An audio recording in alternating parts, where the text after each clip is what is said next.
대성고 1학년 내신 담당 송지연 강사입니다. 그래서 저희 우선은 전반적으로 학교 출제 유형이 어떻게 되는지 확인 좀 해볼게요. 자, 저희 대성고 우선은 유형부터 볼 텐데 크게 세 부류로 보시면 될 거예요. 첫 번째 어휘, 그리고 두 번째 듣기, 그리고 세 번째 독해 유형으로 보시면 되는데 다른 학교 아마 별반 차이는 없을 거예요. 그쵸? 근데 저희가 독해가 교과 모의고사 변형 지문이 들어가기도 하지만 저희가 이번에 가장 어려웠던 어떤 문제? 외부 지문. 아이들이 현재 가장 어려워하고 있는 지문들로 구성되어 있습니다.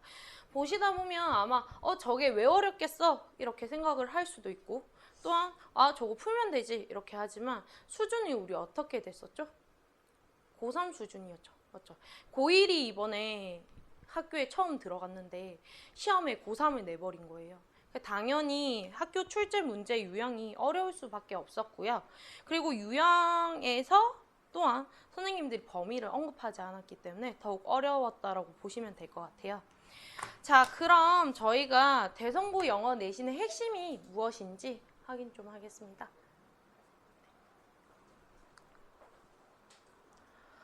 네, 저희 대성고 영어 핵심은요. 우선 범위가 많다.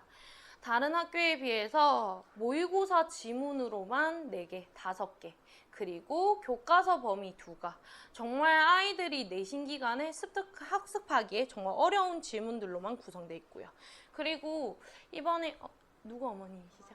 경환이 어머니세요? 네, 아마 아이들이 시험 문제 풀면서 어려웠다. 그리고 또 문항수가 너무 많았다. 시간이 없었다. 이런 얘기들을 들으셨을 겁니다. 자, 그 이유가 보면 문항수가 총 45문항이에요.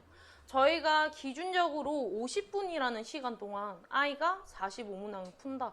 정말 말이 안 되는 얘기예요. 어떻게 보면.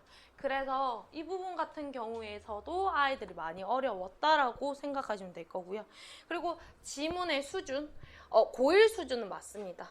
어디서? 범위 내에서. 하지만 저희가 아까도 말했듯이 누차 강조하지만 외부 지문이 관건입니다. 그래서 외부 지문이 고3 수준으로 나와버리기 때문에 체감상으로 갈수록 어려워질 수밖에 없다고요. 그리고 외부 지문에서 조금 더 상세히 설명하자면 제가 이제 아이들 중간고사가 끝나고 조금 이렇게 출제 경향에 대해서 분석을 했어요. 근데 분석을 하다 보니 관연도가 아닌 2011년도, 2012학년도 고3 수능 위주의 문제를 출제하고 있는 거예요. 그러니까 아이들 같은 경우에는 아마 관연도 문제는 많이 풀어봤을 수도 있어요. 공부 잘하는 학생들 같은 경우는. 근데 저희가 2011년, 10년 문제는 다루지를 않아요. 어떻게 보면. 너무 지난 경향이기 때문에. 근데 그 부분을 건드리고 있다라는 거에 대해서 누차 더 어려웠음을 강조하는 바이고요. 자, 그럼 저희가 지문이 어떻게 나왔는지 확인 좀 할게요. 자, 보시면 교과 내 범위에 나오는 이제 시험 문제고요. 이번 중간고사 때 출제된 내용이에요. 보다시피 지금 여기 고1 3월 모의고사 문제를 원래라면 글의 제목으로 구성되어져 있고요. 근데 이 부분을 우리 29번 문제 순서 배열로 바꿨어요. 근데 보다시피 내용이 바뀐 거는 전혀 없어요. 그렇기 때문에 교과 내 범위에서 아이들이 변형 문제를 얼마나 풀었는지에 대한 관건이었고요. 그리고 이제 저희가 계속 누차 강조하는 게 외부 지문 같은 경우. 자, 외부 지문에서 2가지 유형으로 조금 참고하시면 될 것 같아요. 첫 번째는 정말 원문 복붙 똑같이 그냥 내는 거예요. 근데 아까도 말씀드렸다시피 아이들이 접근하지 못하는 2012학년도 대비 문제 유형으로 똑같이 복붙을 해둬요. 선지까지 똑같이. 그렇게 아이들에게 풀리게 하는 문제가 총 8문제가 나왔어요. 당연히 정말 영어를 잘하는 학생들이라도 고1 수준에서 고3으로 간다는 거 말이 안 되는 거예요. 그렇죠? 그렇기 때문에 이 부분이 정말 어려웠지 않을까. 그리고 다른 유형으로 한 번 더 간다면 작년까지 대성의 킬러 핵심 포인트가 어법 모두 고르시였어요. 근데 이 부분이 올해가 들면서 줄면서 외부 지문에서 나왔고요. 보시면 아이들이 어법 틀린 거는 뭐든지 맞출 수 있다라고 보지만 저희가 우선적으로 봐야 되는 거는 몇 개인지를 몰라요. 그렇기 때문에 한 개일 수도 있고 두 개일 수도 있고 세 개일 수도 있고 아이들 입장에서는 여러 다방면으로 생각하게끔 만드는 문제였어요. 그리고 이 문제 같은 경우에는 이제 외부 지문에서만 두 문제로 출제가 되었습니다. 아이들이 정말 어려웠을 거예요. 그래서 보시면 기존적으로 똑같이 문제는 가는데 여기서 선생님이 한 가지 문제를 더 변형시켜서 문제를 답이 두 개가 나오도록 이렇게 나왔던 마지막 두 문제였어요.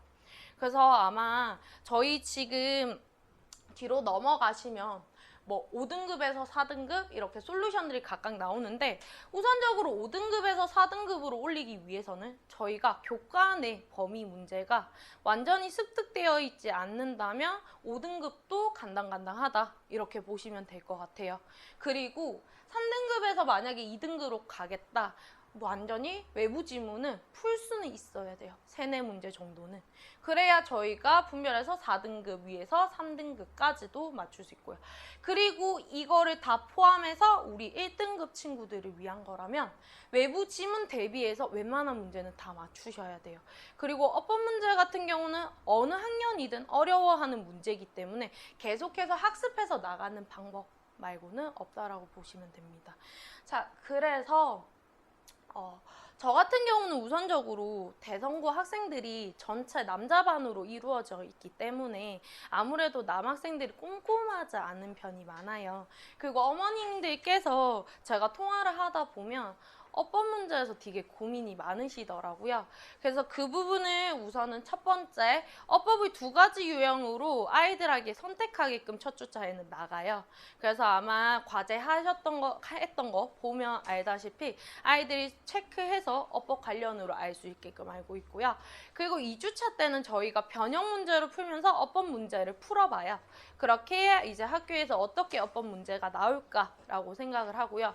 그리고 이제 저희가 2주가 남았어요. 대성고 시험이. 그래서 어법 문제 관리를 하기 위해서 이제 전지문에 지금 보시면 이렇게 번호가 뚫려 있는 지문이지만 이 번호를 없애고 아이들이 직접 세세하게 꼼꼼하게 어법 틀린 거 찾을 수 있게끔까지 지도를 할 예정입니다. 앞으로. 자, 그러면서 저희가 봐야 되는 게 이번에 영어 수행평가까지 좀 볼게요. 자, 수행평가 비율이 말하기 30, 쓰기 30, 그리고 내신 문제 풀이가 40이에요. 그렇게 보셨을 때 어머니들이 생각하시면 수행평가 비중이 60이지 않습니까? 그렇죠? 근데 여기서 본다라고 얘기를 하시면 30이라는 비중이 아이들이 각각 감점 맞는 요소가 그렇게 차이가 나지가 않아요. 이게 무슨 말이냐? 쓰기를 하든지 말하기를 하든지 아이들과 정말 잘하는 아이들, 못하는 아이들의 점수 차이는 많아봐야 3점에서 4점 차이예요. 그렇기 때문에 수행평가를 뭐 등급을 가른다? 이거는 되게 웃긴 소리고요. 아마 지금도 집중해야 되는 게 저희가 아까 누차 강조했듯이 외부 지문 부분에서 아이들이 더욱더 발휘를 해서 성적을 이끌어내야 되고요. 그리고 지금 보면 아이들이 작성한 원본을 가지고 저희가 이렇게 첨삭까지 해주는 1대1 케어가 진행되어지고 있다는 점 어머님들에게 보여드리고 있습니다. 네, 그래서 대성고 아이들이 이제 기말고사가 되면서 범위가 조금 더 늘어났어요. 중간고사보다. 그래서 지금 아이들이 조금 책임도 많이 부담이 될 거고 체력적으로 힘든 시기인데 조금 이제 학습하실 때 어머니들이 좀 수고한다라고 말씀 한마디씩 전해주시면 조금 감사하겠습니다.